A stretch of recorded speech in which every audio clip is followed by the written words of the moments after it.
Okay, so for number 47 in section 1.4, let's see, right here. It says, find the x values of any at which f is not continuous. Which discontinuities are removable? Alright, so we have a quantity of x plus 2 over x squared minus 3x plus 10. Here we have our bottom function here, or excuse me, the polynomial in the denominator can factor into two quantities of x plus 2 and x minus 5. The x minus 2 can't, or excuse me, the x plus 2 cancels because there's a factor in the numerator that's exactly equal to that. So we have our function in a new form, and that form is 1 over x minus 5. So in the original form, we couldn't put in values of x equal to negative 2 or x equal to 5. So it's discontinuous at those values of x.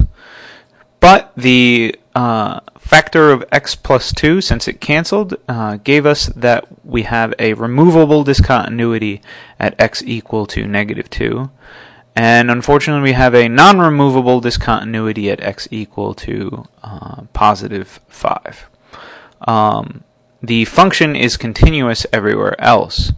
The limit as x goes to 5 on the left of f of x diverges to negative infinity. Remember, if we have values which are slightly less than 5, we will have a slightly less than number, a number that is slightly less than 5 for x, and 5. So if I have a number that's slightly less than 5 and I subtract 5, I'm going to get some kind of negative number.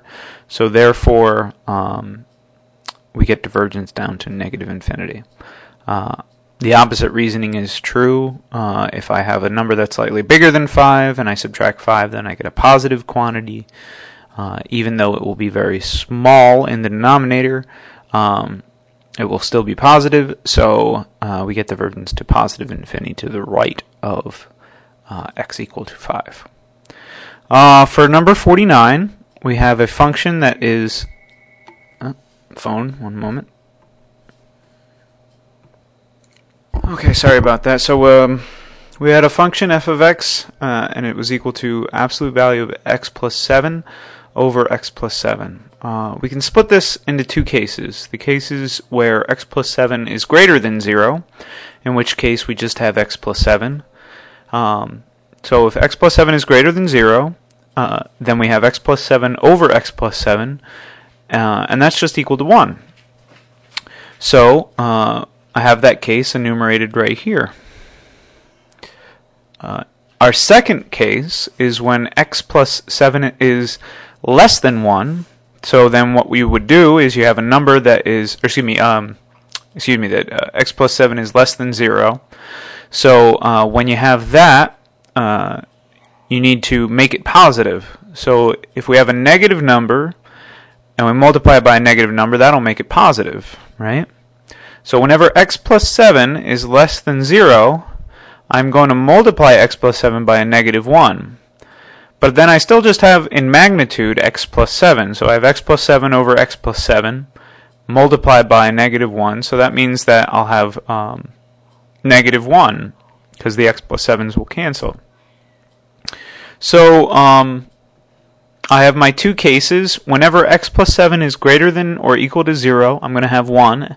And whenever x plus 7 is less than 0, I'm going to have negative 1. There is a question for when it is equal to 0, right? Because it's discontinuous right there. We have 0 over 0. So that's actually not in the domain of our function. So we can kind of remove that from our consideration. So it should just be greater than 0. So over here, whenever we are greater than 0, we can rewrite the inequality as x greater than or equal to negative 7, or excuse me, greater than negative 7, or x less than negative 7.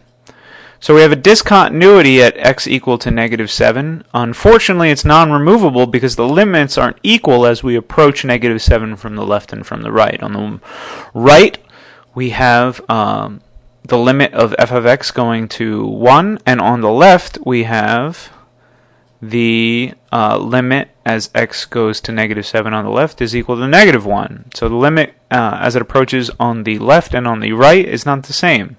So we would say that we have a non-removable discontinuity at x equal to -7.